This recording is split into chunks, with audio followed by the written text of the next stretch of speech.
दोस्तों इस वीडियो में मैं आपको आपके ही सवालों के जवाब दूंगा। आप लोग जो मेरी वीडियोस पे कमेंट करके सवाल पूछते हो, आपके उन्हीं सवालों के जवाब दूंगा। आई होप आपको इस वीडियो से कुछ सीखने को मिलेगा।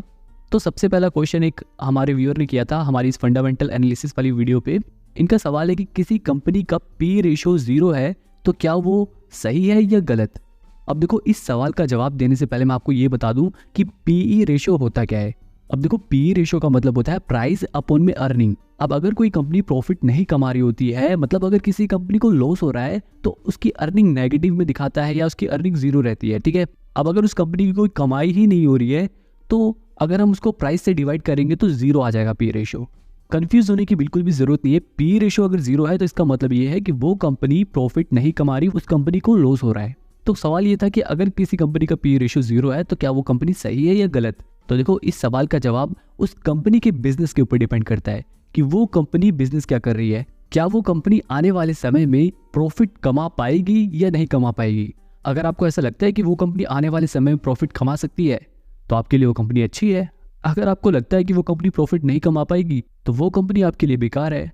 जैसे एग्जाम्पल के तौर पर हम वोडाफोन आइडिया का ही शेयर देख लेते हैं। ये कंपनी प्रॉफिट नहीं कमा रही, काफी टाइम से इस कंपनी को लॉस हो रहा है, जिसकी वजह से इसकी अर्निंग नेगेटिव में दिखा रहा है। अब क्योंकि इसकी अर्निंग ही नहीं हो रही तो इसका पी रेशो जो है वो 0 का दिखा रहा है, ठीक है। दूसरा सवाल भी बड़ा ही मजेदार था। तो सवाल ये है कि सर, जैसे एमआरएफ का एक शेयर 1.5 लाख रुपए का है तो क्या कम पैसे से इस शेयर के कुछ पॉइंट्स खरीद सकते हैं। अब देखो, ये सवाल भी बड़ा ही मजेदार है और कई सारे व्यूअर्स ने ये सवाल कमेंट करके मेरे से पूछा है। तो मैं यहाँ पर आपको बता दूं कि अगर कोई कंपनी का शेयर प्राइस बहुत बड़ा है और हम उसके सिर्फ एक छोटे से टुकड़े को खरीदना चाहते हैं तो उसे फ्रैक्शनल ट्रेडिंग कहते हैं, ठीक है। मतलब कि हम शेयर के छोटे से टुकड़े यानी कि फ्रैक्शन को खरीद रहे हैं। अब देखो, यूएस में, जापान में, ब्रिटेन में यहाँ पर ये फ्रैक्शन ट्रेडिंग अलाउड है, लेकिन हमारे इंडिया में अभी तक ये फ्रैक्शन ट्रेडिंग अलाउड नहीं है। आपका क्या मानना है कि इंडिया में भी फ्रैक्शनल ट्रेडिंग अलाउड होनी चाहिए या नहीं होनी चाहिए, मेरे को कमेंट में ज़रूर बताना। इसके अलावा अगला सवाल हमारी म्यूचुअल फंड वाली वीडियो पे आया था, जिसमें सुपर वन ऑफिशियल नाम से किसी ने सवाल पूछा है कि पेनी शेयर क्या होता है। अब देखो, पेनी स्टॉक वो स्टॉक होते हैं जिनका प्राइस बहुत ही कम होता है। अब देखो, यहाँ पर एक ज़रूरी बात यह है कि पेनी स्टॉक की ना कोई फिक्स डेफिनेशन नहीं है, मतलब कोई फिक्स अमाउंट नहीं होता पेनी स्टॉक को तय करने का कि अगर इससे कम अमाउंट हुआ तो वो पेनी स्टॉक हुआ। अक्सर पेनी स्टॉक 10-15 रुपए से कम के होते हैं, 20 रुपए से कम के होते हैं। जरूरी नहीं है कि वो इतने ही हो सकता है कोई 50-60 रुपए वाला भी शेयर पेनी स्टॉक ही हो। कहने का मतलब ये है कि पेनी स्टॉक की कोई फिक्स्ड वैल्यू नहीं होती कि मतलब इस वैल्यू से कम का शेयर पेनी स्टॉक कहलाया जाएगा। तो फिर ये कैसे पता चलेगा कि वो शेयर पेनी स्टॉक है। देखो, यहाँ पर आपको कुछ बातें ध्यान रखनी है पेनी स्टॉक को पहचानने के लिए। पहला तो ये रहेगा कि उसका शेयर प्राइस काफी कम रहेगा। दूसरा ये कि इन कंपनी को वैल्यूएशन बहुत कम रहेगा। आप यहाँ पे जो मार्केट कैप देख सकते हो, ये मार्केट कैप कुछ ही करोड़ रुपए होता है इन कंपनियों का। तो मार्केट कैप देखकर भी इन कंपनियों को पहचाना जा सकता है।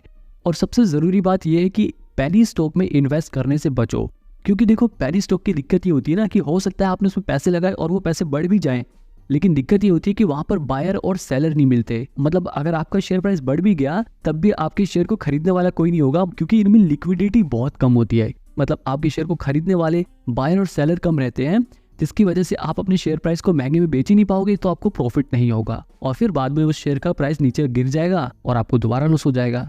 इसीलिए पेनी स्टॉक में इन्वेस्ट करने से बचो, क्योंकि इनमें लिक्विडिटी बहुत कम होती है। अगला सवाल किसी ने पूछा है कि क्या शेयर मार्केट की कमाई पर टैक्स लगता है, और अगर टैक्स लगता है तो क्या टैक्स लेने वो हमारे घर पर आएंगे या हमें जाकर टैक्स जमा करना पड़ेगा, और सर कितनी कमाई पर टैक्स लगता है।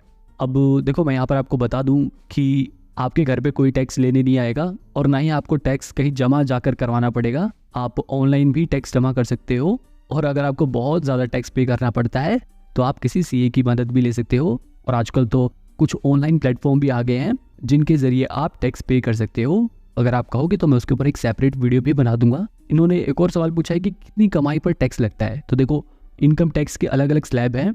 अगर आपकी इनकम 7 लाख से ऊपर होती है तो फिर आपको टैक्स देना पड़ेगा, और जैसे जैसे आपकी 7 लाख से ऊपर इनकम बढ़ती जाएगी वैसे वैसे आपका टैक्स स्लैब भी बढ़ता जाता है। आप इस टैक्स स्लैब को देख सकते हो। और रही बात शेयर मार्केट की कमाई पर टैक्स देने की, तो जो शेयर मार्केट की कमाई होती है ना, अगर 1 साल के अंदर अंदर आपको जो प्रॉफिट होता है उसके ऊपर लगता है short term capital gain tax. और अगर आप 1 साल के बाद किसी शेयर को बेच के प्रॉफिट बुक करते हो तो उस पर long term capital gain tax लगता है। ये दोनों ही टैक्स कितने कितने लगते हैं यहाँ पे आप देख सकते हो। अगर आपका long term capital gain 1 lakh से ज़्यादा है तो ये टैक्स आपको पे करना पड़ेगा, ठीक है।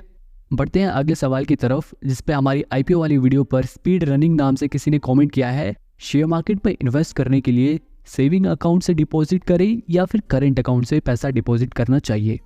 तो देखो, ऐसा कोई रूल नहीं है कि आपको सेविंग अकाउंट से करना चाहिए, करंट अकाउंट से करना चाहिए। आपको जो कन्वीनियंट लगता है आप उससे अपना पैसा डिपॉजिट कर सकते हो, इसमें कोई भी दिक्कत नहीं है। आज के लिए इतने ही सवाल बहुत है। हो सकता है अगले हफ्ते में ऐसी एक और वीडियो बनाऊं, तो अगर आपके भी कोई सवाल हैं तो आप इस वीडियो में कमेंट करके उस सवाल को पूछ सकते हैं। और अगर आपको किसी सवाल का जवाब पता है तो आप कमेंट में ही उनके सवालों के जवाब भी दे सकते हो। मिलते हैं अगली वीडियो में।